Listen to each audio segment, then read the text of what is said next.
ভোটের পরেই অশান্তি। গোপীবল্লভপুরে বিজেপি কর্মীর দোকানে হামলা, লুট। ঘটনাস্থলে বিজেপির 2 বিধায়ক। তৃণমূলকে নিশানা করলেন বিজেপি বিধায়ক। ভোটের ফলাফল ঘোষণার পর রাজ্যের বিভিন্ন প্রান্তে বিচ্ছিন্ন অশান্তির খবর সামনে আসছে।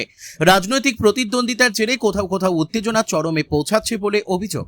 প্রশাসনের তরফে শান্তি বজায় রাখার আহ্বান জানানো হলেও মাটির স্তরে সেই প্রভাব সবসময় পড়ছে না।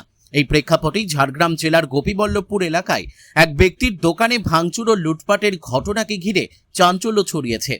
ঘটনাটি ইতিমধ্যেই রাজনৈতিক মহলে বিতর্কের জন্ম দিয়েছে। ঝাড়গ্রাম জেলার গোপীবল্লভপুর 1 নম্বর ব্লকের সাতমা 1 নম্বর অঞ্চলের রম্ভা গ্রামে বিজেপি কর্মী সঞ্জয় নাথের ভুসিমাল দোকানে ভাঙচুর ও লুটপাটের অভিযোগ উঠেছে তৃণমূলের দুষ্কৃতীদের বিরুদ্ধে।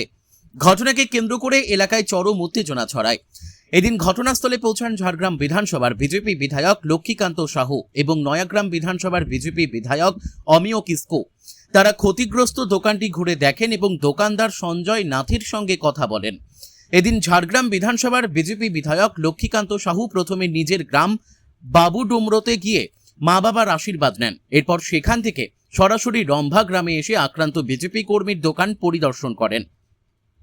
ঘটনাস্থলে দাঁড়িয়ে লক্ষ্মীকান্ত সাহু দোষীদের দ্রুত গ্রেপ্তারের দাবি জানান। পাশাপাশি তৃণমূল কর্মীদের উদ্দেশ্যে কড়া বার্তা দিয়ে তিনি বলেন, 15 বছর লুটে পুটে খেয়েছো, এবার শান্তিতে সংসার করো, না হলে মমতা বন্দ্যোপাধ্যায়ও বাঁচাতে পারবেন না। এমন কিছু করবেন না যাতে আমরা বাধ্য হয়ে প্রশাসনের মাধ্যমে কঠোর ব্যবস্থা নিতে হয়। ঘটনার পর এলাকায় পুলিশি নজরদারি বাড়ানো হয়েছে বলে জানা গেছে। পরিস্থিতি নিয়ন্ত্রণে রাখতে প্রশাসন তৎপর রয়েছে।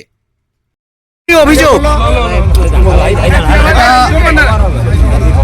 রম্ভা গ্রাম, এটা সাতমা 1 নম্বর অঞ্চল, নয়াগ্রাম বিধানসভায় আমার এই অঞ্চল। এখানে এই রম্ভা গ্রামে এই যে দোকান রয়েছে, তিনি হয়েছেন, এনার নাম হচ্ছে সঞ্জয় নাথ। এই দোকান তৃণমূলের দুষ্কৃতীরা গত 4 তারিখ দোকান লুট করেছে এবং তারা ধমকও দিয়েছে নাকি বিজেপির কর্মীদেরকে কেটে দেবে। 15 বছর থাকাকালীন লুটে পুটে খেয়েছো তোমরা, আর ভাবো না যে তোমাদেরকে মমতা ব্যানার্জি বাঁচাবে। সেই জন্য ভালো হয়ে সংসার পালন করো। তোমাদের 15 বছর করে খেয়েছো, এবার যদি বদমাইশি করো তাহলে কিন্তু সেটা কিন্তু ভগবান শুধু যদি পারে বাঁচাতে, পৃথিবীর কোনো শক্তি নেই আপনাদের বাঁচাতে হবে। তাহলে আপনাদেরকেও বাধ্য করবো আমরা প্রশাসনকে বলে টাইট দিতে। কি চাইছেন আপনারা? আমরা চাইছি শান্তিভাবে মানুষ বসবাস করুক। বারবার বলা হচ্ছে প্রশাসনকে যে আপনারা শান্তি বজায় রাখুন। তৃণমূলের গুন্ডারা, তৃণমূলের দুষ্কৃতীরা এই গ্রামের এসে এই দোকানটা, এই ভাইয়ের দোকান লুট করেছে। তাদেরকে কে অনুমতি দিয়েছে? তারা ভেবেছে মমতা ব্যানার্জি বাঁচাবে, তারা ভেবেছে তার ভাইপো অভিষেক ব্যানার্জি বাঁচাবে। তৃণমূলের কারোর ক্ষমতা নেই এখন বাঁচানোর। পারলে ঘর ছাড়া হয়ে যান আপনারা, কিন্তু এই গরিব ভাইটার দোকান আপনারা লুট করবেন না। আর খবরদার এই দোকানে আসবেন না যদি বাঁচতে চান। অভিযুক্তদেরকে চিহ্নিত করা হয়েছে? আমি এখানকার লোকাল আইসিকে বলবো আপনি খুব তাড়াতাড়ি চিহ্নিত করুন এবং তাদের জেলে ঢোকান এবং তাড়াতাড়ি জেলের ভাত খাওয়ান।